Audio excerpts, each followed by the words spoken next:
After one of the most unusual school years in history, several Texas Tech students are taking their last bow as they transfer the reins and pass the guns onto a new crop of spirited Red Raiders. Coming up, we'll have a special look at the annual tradition that gives students behind the mask a moment to just be themselves. Analog technology is becoming a rare sight as the new age of digital technology takes over our world. But there's one group on campus who took time last weekend to take a step back in the past and celebrate their roots. MCTV's Matthew Zimmerman has all the details on a unique annual event. And the Texas Tech baseball and softball teams are hoping for a bit better days ahead as they turned in some of their worst performances of the year. MCTV's Nathan Lee has a recap of the weekend along with a look at what's next for both teams in sports. This is the MCTV Weekday Update. Welcome to the Monday edition of the MCTV Weekday Update. I'm Berkeley Adams. And I'm Lesslie Rosas. Texas Tech horse mascot Fearless Champion officially has a new rider today following a special ceremony here on campus last week. Graduate student Ashley Adams was named as the new masked rider during last Friday's transfer of reins ceremony. The annual event was held at the McKenzie Market Alumni Center in front of a limited crowd of family, friends, and other VIPs. Adams is a master's student majoring in animal science in the College of Agricultural Sciences and Natural Resources. She took the reins from outgoing masked rider Cameron Heckert, who served as mascot back in August near the peak of the COVID-19 pandemic. Heckert made far fewer appearances than most masked riders, but her experience will go down as one of the most unique in the history of the program. Even though the landscape of what my appearances looked like were so different than recent years, I'm still so grateful to know I even was able to make one at all. I remember this time last year, we were wondering if there was even going to be a 2020-2021 masked rider. And so being able to stand up here today and say that I made 166 appearances is really incredible to me. Following this ceremony, Adams literally took the reins of Fearless Champion outside the Alumni Center, riding the horse into the Anders courtyard for publicity photos. Adams' tenure as the new masked rider started on Friday afternoon and will continue through next spring. Directly following the transfer of the reins ceremony, another group of costumed Red Raiders had their identities revealed to the Texas Tech community. The annual passing of the gun ceremony was also held at the Market Alumni Center and featured two students who spent the last year entertaining fans as Raider Red. Master's student J.C. Ross and recent graduate Tristan Colquet were announced as the students who served as the primary mascots during the 2019-2020 school year. Traditionally, the students who serve as Raider Red remain anonymous throughout their time, wearing Raider Red's infamous gear, and are revealed during the annual ceremony at the end of the year.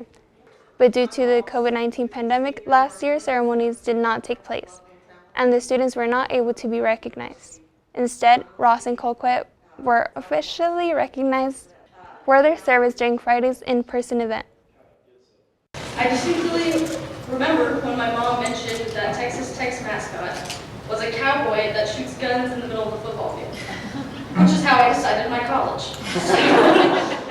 And I'm very glad that I chose this college and that I came and I did try out for Raider Red and I was able to be Raider Red because it is the biggest honor that I could have ever gotten here at Tech. During my time as Raider Red, I had a lot of great memories and, as Bruce said, a lot of appearances. But what probably topped it off most was mine and Steph's trip to Omaha, Nebraska, where we spent our time there with a bunch of people from the Spirit organization and got treated like family. It was great. And that was one thing that stuck out to me is how well the Spirit organization of Texas Tech just creates an atmosphere of family and togetherness. Along with Ross and Colquet, the Raider Red costume is also worn by several assistants who help out during the year. Two of those assistants will take over the duties as the primary mascots for the next year, and they will also be revealed in next year's ceremony. Texas Tech student radio station KTXT-FM broadcasts from the College of Media and Communication 24 hours a day, 7 days a week, utilizing a mix of live talent and modern technology. But last week, KTXT staff and volunteers took a break from the digital music catalog to take a spin back to the past. MCTV's Matthew Zimmerman has more. On Friday, starting at 8 a.m., the KTXT FM studio hosted their annual 24-hour Vinyl-thon event. Listeners can tune in and hear some classic vinyl hits created and spun by students on their radio station at 88.1 FM. The parent organization that hosts this event actually has an event in the fall, and it's called College Radio Day. And College Radio Day is basically a day where we celebrate everything about college radio. They had been wanting to have an event in the spring, and that's what became Vinyl-thon. Students within the KTXT FM studio gathered together, bringing their personal vinyl collections to play various genres of hit music classics, from indie to rock to pop. College radio stations across the country get involved with this event, so it's fun to just celebrate college radio with people across the country, and vinyl is always fun, you know. It's a different way to listen to music. It's an art form that has managed to somehow stay relevant. It's kind of coming back into style. It's also lots of fun because we stay up throughout the night, so we just make it a big event and party kind of. The event served as an outlet for fellow music lovers alike to come together and hear some classic vinyl hits. Students were able to perform as radio DJs, chatting with station listeners live and personally managing each record while on the turntable. It's a lot more work than just regular DJing, because just regular DJing, you throw the music in and it just plays, and you have a little bit of control you need to do, but it's super easy. With the vinyl, you're juggling two different record players at the same time, needing to make sure that it's on the right song, dealing with dropping it at the right spot. It's just a lot more to manage, but that's what makes it fun, because it's how they used to do it back in the old days. While using older media technology can be a hassle, students and volunteers were able to gain lots of experience using and playing vinyl records. The event also was able to expand the musical horizons of listeners, hearing new music that they don't usually hear every day. So normally I listen to a lot of rock and just all different types of rock, because rock is just such a broad genre. But I've also listened to indie, alternative, pop. I really listen to everything except for country and rap. Those are the two genres I don't really like. So coming onto the radio station, we usually play alternative or indie, smaller bands that not a lot of people have heard of. And I think that's a great opportunity to introduce some new music into my library that I wouldn't normally hear otherwise, because most of the stuff I listen to isn't like the stuff we play here. For more information on being a part of KTXT, you can do so by reaching their social media at TheRaider881 or visit their website at ktxtfm.org. For MCTV, I'm Matthew Zimmerman. Back to you. Thanks, Matthew. If you would like to check out KTXT's regular schedule of music and shows, the station has a few options available for listeners. You can tune in over the air by setting your dial to 88.1 FM. You can also find KTXT's online stream by using the TuneIn app or visiting the station's website. The South Plains area experienced a cool down last week, followed by a return to spring conditions on Friday and Saturday. But on yesterday, it almost felt like summer had made its way to campus as temperatures jumped up above 90 degrees for the first time this year. So will we be seeing warmer temperatures as we head into this week? MCTV's Madison Hartin joins us in the studio with the latest look at the forecast. Madison? Thanks, Leslie. Well, the higher temperatures we've been experiencing over the last couple days, Texas Tech, have made it feel a little bit more like summer outside than springtime. But rest assured, it is still technically spring, and that means we are still going to be feeling some spring-like conditions. Although it's not the spring-like conditions I know we all love to see, the nice temperate conditions and the beautiful sunshine. Nope, the spring-like conditions we're going to be seeing over the next couple of days are wind and some severe weather. Still spring-like conditions, just not the ones you think of. Looking outside at our MCTV tower cam right now, we can see that most of the sunshine that we saw earlier in the day has moved out of the area in favor of these overcast skies, making it a little bit cloudy outside, but the temperature is still very high for the day. Our high temperature for the day climbed all the way up to 92 degrees with, again, cloudy and windy conditions, with the wind coming from the southwest at 20 to 30 miles per hour. You can actually see the trees shaking out there on our MCTV tower cam right now. Looking into tonight, we're going to be seeing the temperatures drop back down into the 60s at 62 degrees is our low. Cloudy and windy conditions persisting, with that wind still coming from the southwest at 20 to 30 miles per hour with higher wind gusts possible. So sad to say, but the wind is going to be sticking around. And when the wind sticks around on the South Plains, we actually have some chances of some severe weather due to this wind coming into the area. Now, you might not think that the wind itself is all that bad, and if you think of severe weather with wind, you might not immediately think of wildfires, but that's exactly the problem we could be facing here on the South Plains. So avoid burning anything if you have the chance, and remember, if you do see any fires starting in the South Plains, call 911, because due to the wind in our area, if a spark starts and spur out there, the wind could make it travel all the way out there to Lubbock and Morton, and due to all the dry grassland around our area, one spark could set off a severe wildfire very quickly on the South Plains. So just remember to be safe in our area over the next few days. Now, this severe wind is actually coming into us through this front that's been moving across the country. We can see that Lubbock and the rest of Texas is mostly in the marginal and slight regions of the severe weather. We can see out here in Lubbock, we're in the marginal region for some severe weather in the South Plains. Now, for the South Plains, we're mostly going to be seeing the severe weather out to the west of us. We can see that Lubbock, we are in the slight risk area, and then it starts to become greater chances as we start to move out there to the west of us. Now, these chances of severe weather could result in some winds up to 60 to 70 miles per hour, possibly some hail that is 1 inch to 2 inches big, and of course, tornadoes are possible. Not likely, but indeed possible for the South Plains for the next couple days, so just keep that in mind. This wind truly can cause a lot of challenges here for the South Plains. Now, bringing it around the South Plains as a whole for this evening, we are going to be seeing temperatures drop into the 50s and 60s as our low temperatures for this evening. Of course, we're sitting at 59 for Lubbock, and our coolest temperature for the evening is out there to the northwest of us, out at Friona at 54 degrees Fahrenheit. Looking into tomorrow, we're going to be seeing it warm up across the South Plains again for some fairly warm temperatures, sitting in the 80s for most of the area to the west of us and getting out there to the high 70s, of course, out of Friona, where it's always a little bit colder than the rest of the South Plains.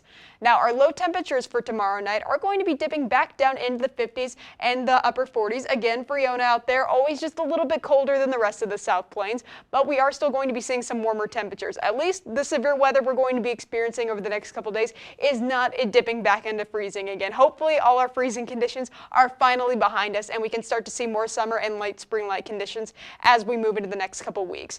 Back into Lubbock locally now, we can see that for Tuesday, the windy conditions are going to be persisting with cloudy conditions and a high temperature of 85 and a low temperature of 55. The winds are coming from the southwest at 25 to 35 miles per hour with higher wind gusts possible.